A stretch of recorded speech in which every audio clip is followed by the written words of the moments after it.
చెన్నూరు ప్రజలు కాంగ్రెస్ చేస్తున్న అభివృద్ధి పనులకు జై కొట్టారని అన్నారు మంత్రి వివేక్ వెంకటస్వామి. కాంగ్రెస్ అభ్యర్థుల్ని గెలిపించిన ఓటర్లకు కృతజ్ఞతలు తెలిపారు.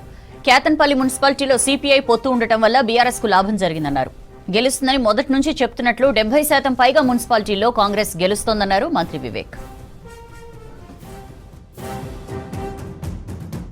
చెన్నూరు పట్టణ ప్రజలందరూ కూడా కాంగ్రెస్ పార్టీ పైన అభివృద్ధి కార్యక్రమాలు ఏదైతే కాంగ్రెస్ అభివృద్ధి చేస్తుందో అభివృద్ధి స్కీమ్స్, కాంగ్రెస్ పార్టీ స్కీమ్స్ ఇవన్నీ కూడా చూసి కాంగ్రెస్ అభ్యర్థులను అందరినీ కూడా గెలిపించడం జరిగింది. వాళ్ళందరికీ కూడా నా తరఫు నుంచి కృతజ్ఞతలు. కైతాన్పల్లి మున్సిపాలిటీలో సిపిఐ పొత్తుండడం వలన అక్కడ టీఆర్ఎస్కి కొంచెం బెనిఫిట్ వచ్చింది.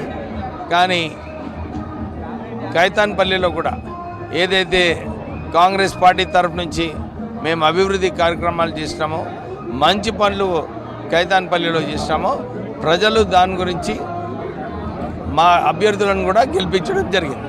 ఏదైతే మొదలు ప్రెడిక్ట్ చేశామో కాంగ్రెస్ పార్టీ 70% కన్నా ఎక్కువ గెలుస్తుందని చెప్పి ఏదైతే ఇంతకుముందు చెప్పినామో దాని ప్రకారంగానే కాంగ్రెస్ పార్టీ అన్ని చోట్ల కూడా గెలవడం జరిగింది.